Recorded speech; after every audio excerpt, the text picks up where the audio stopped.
Tried dating at the time, but they were both in a bad relationship at the time, so they decided to stay friends. Well, they were friends for about 5 years, then he decided to give her a ring, his family ring. He was thrilled and happy that he was around her. She stated that she felt like she found a part of her soul that had been missing when she met him. She loved him, and her kids did too. It was difficult. My parents had taken my children for 11 months while I was trying to obtain a home for us in a new city, and I was looking for it. In the 11 months, she went back and forth from where they were living in Dyersburg to Memphis, and in that time, it created jealousy issues because he thought she was seeing other people while she was going down to Memphis to see her kids. Mr. Strickland explained that he didn't think that way at first because he was able to go with her, but all of a sudden, she didn't want him there anymore. And so what happened when she told you she was pregnant? Oh, I was thrilled. You were? I was happy as can be. But after about the first couple months, it started to wear off because I started doing the calculations of when she was pregnant, and we had tried for over a year. They decided not to try anymore and hoped for a miracle. A short period of time after, she got pregnant, and that was near the end of the time that she was starting to travel. Maybe God helped her conceive. Or maybe it was her next door neighbor Bigsby. Either way, she'd been to Memphis for about a week and he missed her. When she got back, it was the same. She didn't want him around her, and he felt like something was missing. It's never intended to shun Mr. Strickland. He pulled back from being affectionate towards my stomach. He would talk to my belly while I was pregnant. He would ignore my belly for a few days, and then he'd talk, and then it just seemed like he was pulling back from not only me, but from my other 2 children. When the kid was born, he was there, and he also signed the birth certificate. Ooh. Big mistake. When they first brought the birth certificate, he'd signed the paperwork, but they refused it because they were not legally married, as she was still legally married to her ex. Ooh. They brought the second birth certificate, and she requested to have her maiden name put on it instead. She signs the paperwork, they send it off, we wait in the mail for it to come in, and all of a sudden, we're sitting there in the mail, and we get the birth certificate in, and I'm happy. I'm thinking, okay, she's gonna have her maiden name, but I can deal with that. And then I see the birth certificate, and this is what I see.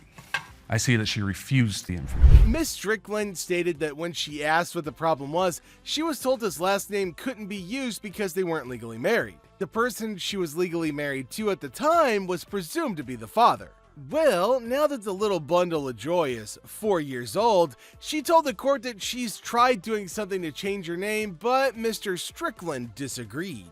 She tells me repeatedly she has, but I don't think she has because I decided to do a little research myself. She's told me that she's contacted caseworkers, she's contacted courts. Well, I decided to contact the court. The child still has her ex's name, and in her defense, she didn't know going down to the court to change the name was an option. Well, that's honestly just kind of ridiculous. She explained that she was told her ex would have to deny her paternity, but her ex wouldn't comply. And it appears that the kid believes that Mr. Strickland's her father, as he's the only one she's ever known. My husband knows that I love him, but he doesn't realize that his lack of trust affects me so harsh. I felt like this was our last resort. Mr. Strickland had other doubts. He'd seen text messages on her phone from a guy she was talking to on the same site that they were on. The guy in question was telling her how beautiful she was and how much he'd like to get to know her and meet her. She admitted that she was sending text messages to another man. In her defense, it was a breaking habit because she wanted to be with Mr. Strickland. How was that an excuse? A prior marriage, I did have a bad habit of being unfaithful. Oh. He was unfaithful with me, I was unfaithful. Okay, so she basically just went back to her old ways. She told the court that she hasn't been unfaithful in this marriage, but then he countered her asking her about some pictures. When she started working, she was flirting around with one of her coworkers. He saw text messages and he asked her about them, but she told him that she'd been texting him and that was it. Well, he decided to look online and he checked out her history. He then found out that she'd had sent some pictures. Pictures that I actually myself have taken. So you took the pictures? Yes. But she sent them to another man? Yes, Your Honor. Oh. Then there's one picture that she had sent that was very provocative that I had taken in the privacy of our own. And I'm guessing they weren't the rated G kind either. She told the court that she had done that in retaliation because she had found text messages from his ex-girlfriend on his phone saying they had a great day and she'd like to do it again. He'd spent all day the day before with his ex-girlfriend, and according to her, instead of doing something that foolish, she sent a picture of herself naked to an ex-coworker. Believe he has a right to have those doubts. No, Your Honor. You don't. I don't. After hearing the testimony today, Mr. Strickland, are your doubts still as strong? They're actually a little stronger. The question now is, knowing fully well that they could have gotten her name changed easily, why exactly haven't they done it or even gone to talk to a lawyer about it if she needed legal help? Mr. Strickland stated that he doesn't have time as he works all day. Her own reason was because she didn't have the money. And now it's time for the results. It has been determined by this court, Mr. Strickland, you are the father.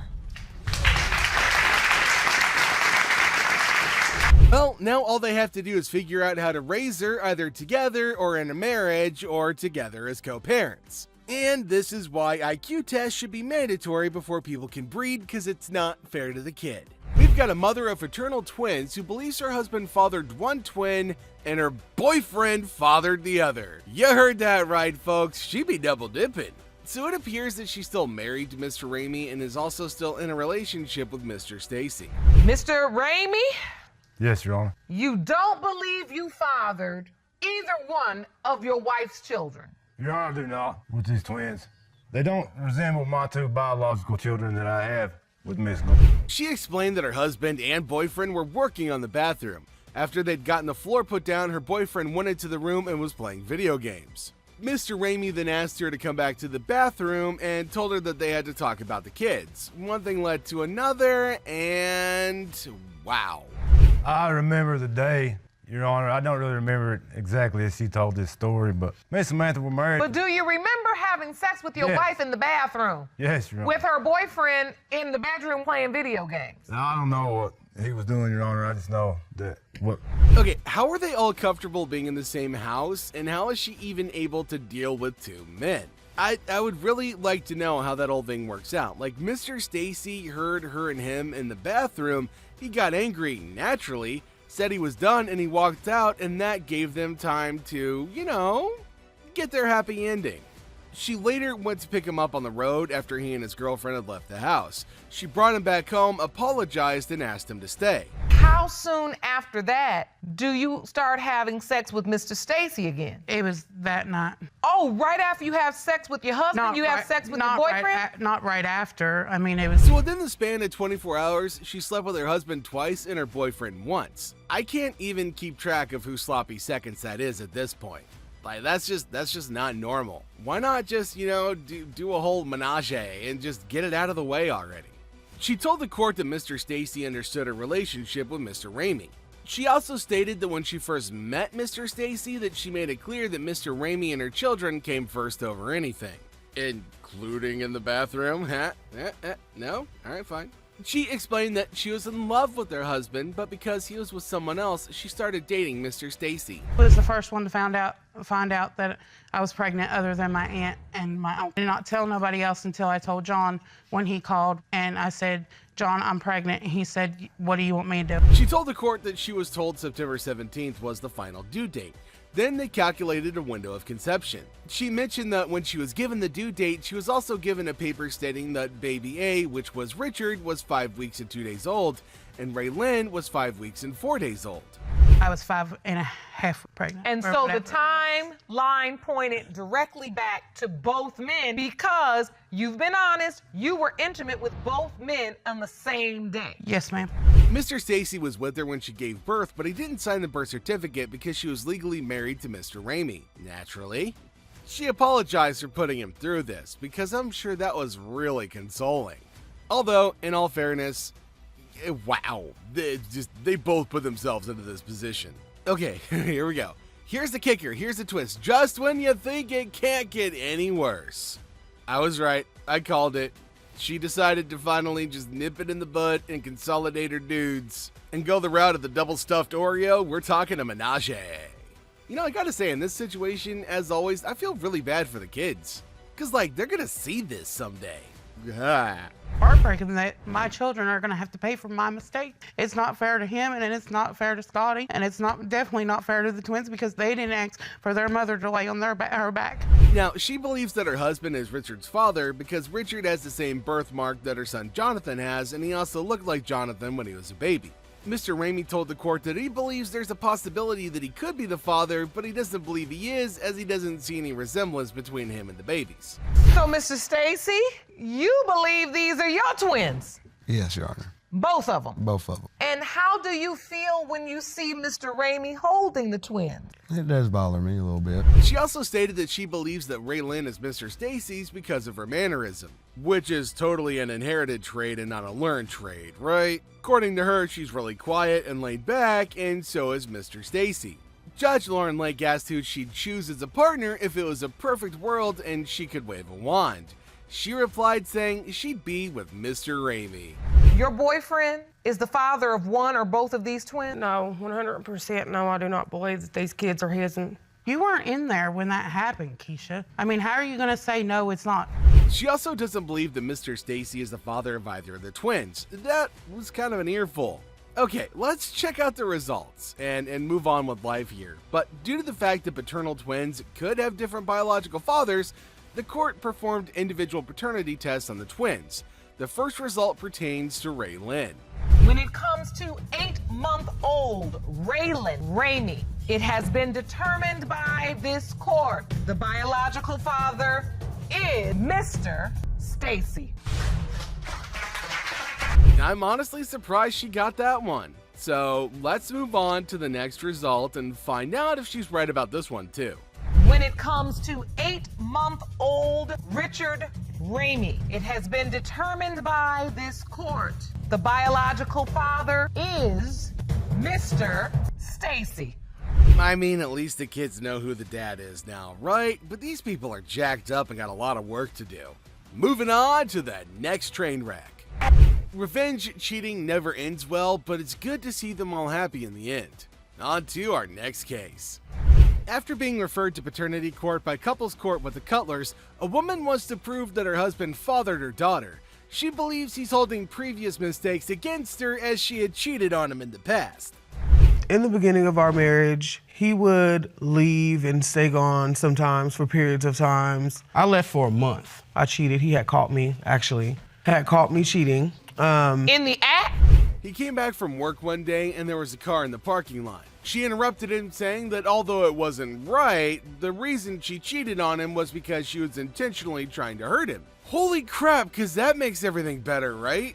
Alright, so Mr. Hunt continued his story. When he walked to the car, he heard noises, then he knocked on the window. She blatantly gave him a look that made it clear that she didn't care.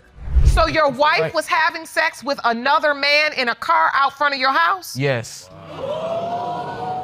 You were trying to get caught. Yeah. Because you wanted to be in front of the house, because you wanted your husband to come home and catch you, because you wanted to get him back. She obviously thought that was a smart move, but was it really a smart move? Cause, you know, a couple of months after that, she found out that she had a bun in the oven. So she told her husband that she had looked at the conception dates and traced back everything to when the child had been conceived, and it was in a time period where she didn't sleep with the other guy. Now, she also told the court that there was a one-time thing, but it was unprotected. Because we all know that if it's only one time, it's perfectly safe and nothing can go wrong, right? And so at what point does the doubt kick in? When I'm thinking about the time and I'm realizing that I was gone during the whole month of June, and I got back basically July 1st, and Mr. Hunt revealed that his brother was there and he was talking to her every day on the phone, but she never mentioned it. Is he insinuating that she got her freak on with his bro? I mean, I hope not for his case, because there are just certain things you don't do. Well, he stated that he does believe it's a possibility that his brother is the father of her child. And he decided to bring his aunt to court as witness. Cheated, and I mean, he's gone. What is Okay. if he's still there when he's gone? Why is he still there? I'm gonna take my brother with me. Me cheating and then me sleeping with someone who's blood related to him. What characteristics have I shown you as you being my auntie that I'm that type of person. All right, look, she literally cheated in front of the house just so that he could see it, so I wouldn't blame them for believing that she could, mess around with his bro. Miss Dixon stated that if it turned out that she never actually slept with his brother, she wants an apology from both of them. She also brought her mams to the court as a witness. She told the court that she believes without a shadow of a doubt that Mr. Hunt is the child's father because she looks like him. Believe that there's any chance that the other man could be Tanea's biological father? No, because it don't add up. The months don't add up. All right, so things are about to get interesting. Mr. Hunt's brother's in court and he admitted that he was staying with Miss Dixon, but his brother wasn't aware at the time. Well, I guess she's not going to get that apology, is she? He also stated that he doesn't believe the kid is his and he never had a bump and grind relationship with Miss Dixon. He explained that he can't even sleep or hold his daughter without analyzing whether or not she's his. Physically present, but you're not emotionally present. No. And your mind is always somewhere else. Yes. And this doubt is basically permeating the fabric of your marriage and also the relationship you have with this beautiful, innocent baby. And that's got to hurt. Yes. I feel really sorry for him and all guys out there who have to go through this because it's really hard having to live a life where you've got to always question the paternity of your kid. Miss Dixon's hoping the results would help her get her marriage back and save her family. Well, I think it's time we clear this up a little bit, so let's check out the results. In the case of Dixon versus Hunt, when it comes to 14-month-old Tanea Hunt, it has been determined by this court. Mr. Chris Hunt, you are not the father. All right, well, now that that's out of the way, let's find out if Mr. Hunt is the father. 14-month-old Tanea Hunt, it has been determined by this court. Mr. Stephen Hunt, you are not the father. That's pretty sad. Part of me was kind of hoping that he would end up being the dad. But there's a really strong lesson